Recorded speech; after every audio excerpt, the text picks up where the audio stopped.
కాకినాడ జిల్లా తుని నియోజకవర్గం తెలుగుదేశం జనసేన పార్టీ సంయుక్తంగా రా కదలిరా తెలుగుదేశం పిలుస్తుంది సభను ఏర్పాటుపై సీనియర్ నాయకులు యనమల రామకృష్ణుడు, బండారు సత్యనారాయణమూర్తి, జ్యోతుల నవీన్, నిమ్మకాయల చిన్నరాజప్ప, యనమల కృష్ణుడు తదితరులు సభపై ఏర్పాట్లు పరిశీలించారు. అనంతరం విలేకరుల సమావేశం ఏర్పాటు చేయడం జరిగింది. ఈ కార్యక్రమంలో భాగంగా నాయకులు మాట్లాడుతూ త్వరలోనే తెలుగుదేశం పార్టీ అధికారంలోకి రావడం ఖాయమని, జగన్మోహన్ రెడ్డిని గద్దె దించడం ఖాయమని, ప్రజలు జగన్మోహన్ రెడ్డి పాలనలో విసిగిపోయారని, ఈసారి తెలుగుదేశం పార్టీని గెలిపించుకోవాలని ఆశిస్తున్నారని తెలిపారు. కార్యక్రమాలు జరుగుతాయి. ఇది ప్రతి పార్లమెంట్కి ఒక కార్యక్రమం అనేటువంటి పెట్టారు. మన కాకినాడ పార్లమెంట్కి తుని నియోజకవర్గంలో మనం ఈ ప్లేస్ సెలెక్ట్ చేశాం. ఇక్కడ దాదాపు 1,00,000 మంది వరకు కూడా రావాలనేటువంటి ఆదేశాలు కూడా జారీ చేశాం. ఎందుకంటే 7 నియోజకవర్గాల నుంచి కూడా భారీ ఎత్తున వస్తారు. దాదాపు కాకినాడ పార్లమెంట్లో ఉండేటువంటి 7 నియోజకవర్గాలు రావడమే కాకుండా జిల్లాలో ఉండేటువంటి తెలుగుదేశం పార్టీ యంత్రాంగం జనం కాకుండా మామూలు నాయకులందరూ కూడా వాళ్ళు కూడా వస్తారు. ప్రశ్నలు కూడా ప్రత్యేకంగా ఆహ్వానిస్తున్నాం. అంచేత ఈ కార్యక్రమంలో ప్రధానమైన ఉద్దేశం రా కదిలిరా అనేటువంటి కార్యక్రమం మనం చూసాం. బహుశా 82లో ఉండేటువంటి నాయకులు కానీ లేకపోతే ప్రజలకు కానీ తెలుసు. ఆ రోజు ఎన్టీ రామారావు గారు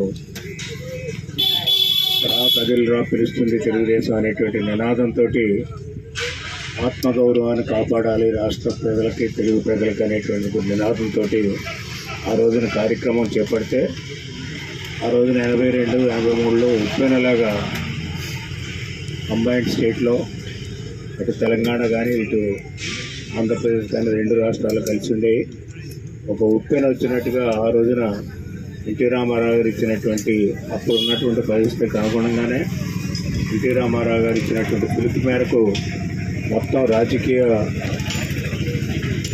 చూసినట్లయితే రాజకీయ వ్యవస్థ మారిపోయింది. ఒక మార్పు వచ్చింది రాష్ట్రంలో ఆ రోజున.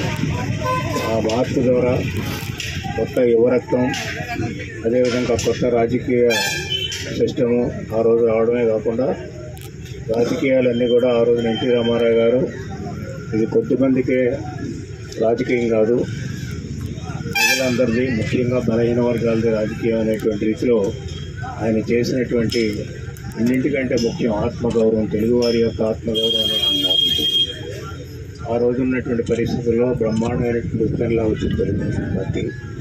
తెలుగుదేశం పార్టీ అధికారంలోకి రావడం 9 నెలల్లోనే ఆ రోజు ఉన్నటువంటి పరిస్థితి ప్రభుత్వం అవుతున్నాయి. ఎంచేదంటే రాష్ట్రానికి అధికారం తెచ్చుకున్నాం. ఒక్క 1000 రూపాయలు పెంచమంటే పెంచి భుజమే చేశాడు. పాప ఆడపిల్లలు ఎక్కడెక్కడ చేసేసాడు జగన్మోహన్ రెడ్డి పాదయాత్రలో. పాపాలు బరాయించారు, అయినా బరాయించారు ఎక్కడ చేసినా సరే. మరి ఇప్పుడు బస్ పాస్ వస్తుంది. ఈవేళ 18 రోజులు అయిందండి వేటకండి. పాపం మంచులో పడుకుంటుంటే కనీసం ఖాతరు చేయలేదు. అంచేత ఇవన్నీ దృష్ట్యా మరి తుల్లో రేపు 3:30 గంటలకి మీటింగ్ ప్రారంభిస్తున్నాం. ఇందా చెప్పారు పెద్ద రామకృష్ణ గారు. ఎట్టి పరిస్థితుల్లో 6:30 ఆ ప్రాంతానికి క్లోజ్ చేస్తాం. ఇక్కడ చలికాలం కనుక గ్రామాలు ఎక్కడ కాకినాడ రూరల్ నుంచి ముమ్మడివరం బోర్డర్ నుంచి వస్తారు కనుక ఎర్లీగా పంపాలి కనుక మరి చంద్రబాబు నాయుడు గారు వచ్చిన వెంటనే ఆ లోపలే మా పెద్దలందరూ మాట్లాడతారు. సార్ వచ్చిన తర్వాత సారు ఇంకా 2-3 పెద్దలు మాట్లాడతారు. అంచేత దయ ఉంచి నేను ఈ కాకినాడ ప్రధానికానికి రైతాంగం ధాన్యం అమ్మి డబ్బులు తెచ్చుకోలేక రైతు భరోసాని రైతు బ్రోకర్ కేంద్రాలుగా మార్చి బ్లాక్ మెయిల్ చేసి ఈ మిల్లర్లు మీ ద్వారా ఏమిలేదు, మీ కాకినాడ ఎమ్మెల్యే ద్వారంపూడి రెడ్డి గారు, చంద్రకాళ నాన్న గారు ఇద్దరు కలిపి ఇక్కడ భరోసాలో రైతు బియ్యం ధాన్యం కొనకుండా ఈ బ్లాక్ బ్రోకర్ చేత కొనిపించి ఆ కాకినాడ యాంకర్ పోర్టును లాక్కొని యాంకర్ పోర్టు ద్వారా బియ్యాన్ని ఇతర దేశాలకు ఎగుమతి చేస్తూ ఇక్కడ అన్నానికి కూడా కలుగు వచ్చే పరిస్థితిలో ఇద్దరు పులిబోలు అడగబోతున్నారు జగన్మోహన్ రెడ్డికి.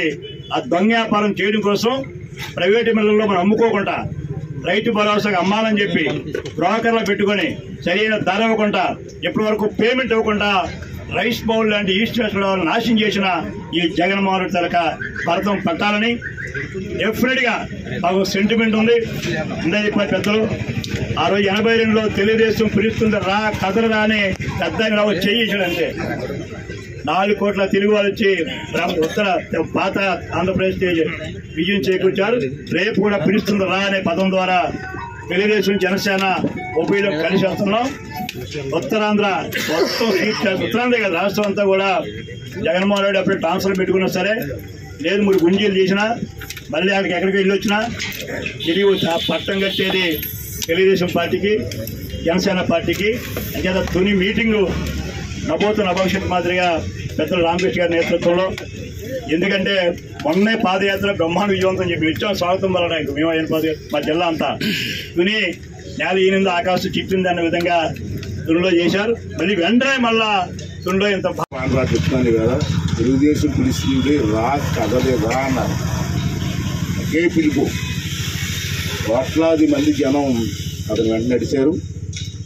ఆ రోజు ప్రజాస్వామ్యాన్ని కాపాడడం కోసం ప్రజలందరూ కూడా నడుగు బిగించారు. మళ్ళీ సేమ్ సిచ్యువేషన్ ఇవాళ ఆంధ్ర రాష్ట్రంలో కనబడుతుంది. ఆ రోజు దోపిడీ జరిగింది, ఇవాళ పరిపాలనా కొడుకు ముఖ్యమంత్రి అయ్యాడు. అదే తేడా రెండుకి. ఎక్కడ చూసినా దోపిడీ, బెదిరింపులు, ప్రజాస్వామ్యాన్ని కూనీ చేశాడు. ప్రజాస్వామ్యం మాకు ఇచ్చిన ఒక్కేంటి, మాట్లాడే హక్కు ప్రతి మనిషికి ఇచ్చారు.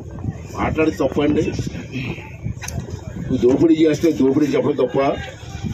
ఇలా అందరినీ బెదిరించి ఆఖరి ప్రెస్ వారిని కూడా ఏ విధంగా బాధపడ్డారు మీ అందరికీ తెలిసిందే. ఏదో TV9 కొంతమంది ఫ్యాక్స్ పేపర్ అటువంటి వాళ్ళు మిగిలిపోయారు తప్పించి మిగతా వాళ్ళందరూ కూడా హెరాస్మెంట్ చూపించాడు. చెప్పండి మీరు. మాట్లాడుతున్న లోపడే తను అంతే. అదే ప్రజాస్వామ్యం అండి. అంచేత ప్రజాస్వామ్యం లేనటువంటి ఈ రాష్ట్రంలో, దోపిడీ జరుగుతున్న ఈ రాష్ట్రంలో అన్ని వర్గాల వారు కూడా తిరగబడతారు. ఇవాళ చూస్తున్నారు, మీరు రోజు చూస్తారు పేపర్లో. వై నాట్ 175 అంటాడు. ఎందుకంటే 175 ఎలాగొస్తానుకుంటున్నావు, ఎలాగొస్తానుకుంటున్నావు నువ్వు? ఏ ధైర్యం మీద మాట్లాడుతున్నావు నువ్వు? దోపిడీ చేసిన డబ్బు ఉందనా? అదే ధైర్యం అంతకంటే ఏముందా? ఇవాళ రాష్ట్రంలో ఎంతమంది తిరుగుబాటు చేస్తున్నారు తెలుసా మీకు? చూస్తున్నారు ఈరోజు పేపర్లో.